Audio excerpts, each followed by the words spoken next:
PP 2497. Iya, iya, iya. Oke. Iya, iya.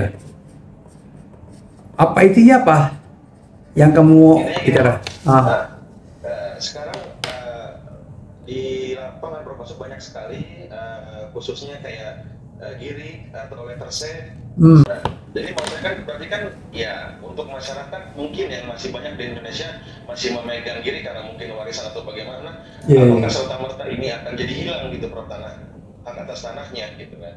Iya, iya, iya. Iya gitu ya.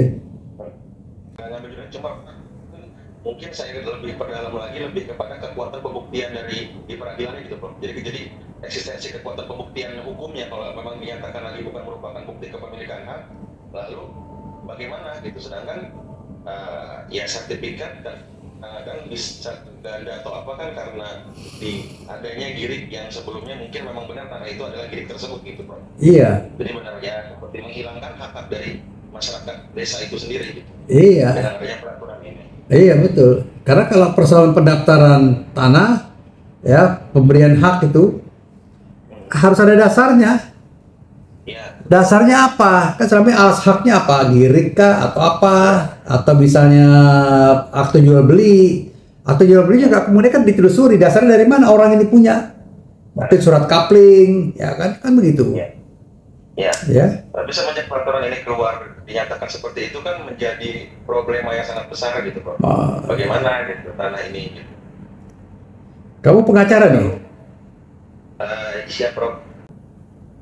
Nah, jadi walaupun mungkin tujuan daripada peraturan ini sebenarnya Prof ya terkait misalkan dulu sampai hari ini sih BPN masih mencanangkan proyek yang dulu dicetuskan sama Presiden Jokowi itu PTSL Prof. Pendaftaran tanah sistematik lengkap itu PTSL yang kalau dulu sebutannya itu pemutihan lah. Oh iya. Iya.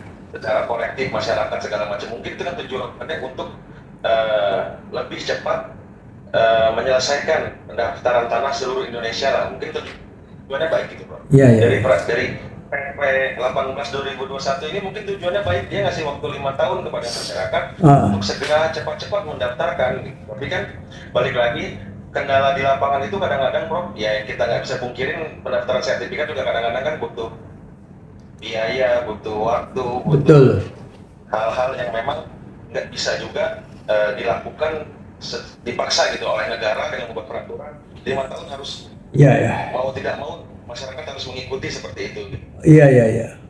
Oke, kemudian solusinya apa solusinya? Solusi yang kamu tawarkan apa?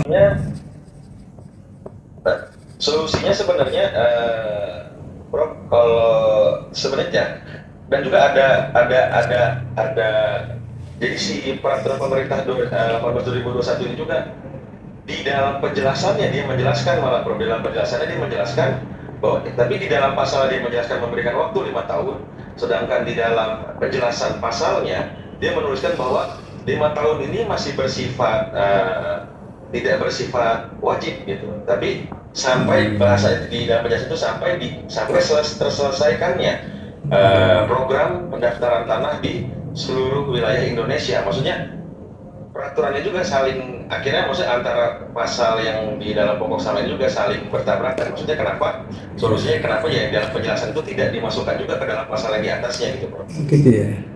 Jadi maksudnya lebih dijelaskan masuk 5 tahun ini apakah ada kebijakan lain jika memang sudah lewat atau memang ya negara bisa memberikan lagi jalan keluar, karena ya balik lagi seperti itu Bro, maksudnya PTSL pun belum masuk ke dalam wilayah Indonesia mungkin yang di pelosok gitu Bro. Iya. Program-program pemerintah.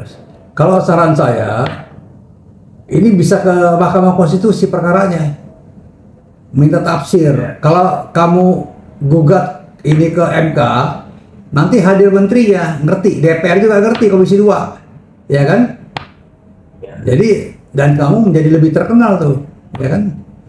Terkenal, tambah banyak perkara, ya tuh. Tapi menggugat ke MK-nya harus bersama tim, jangan sendirian, gandeng yang lain-lain supaya kalian pekerjaan besar nih, ya kan? Gitu ya. Jadi papernya sudah siap ya, nanti tinggal contoh kayak Dewi Masito tuh bagus tuh. Ya.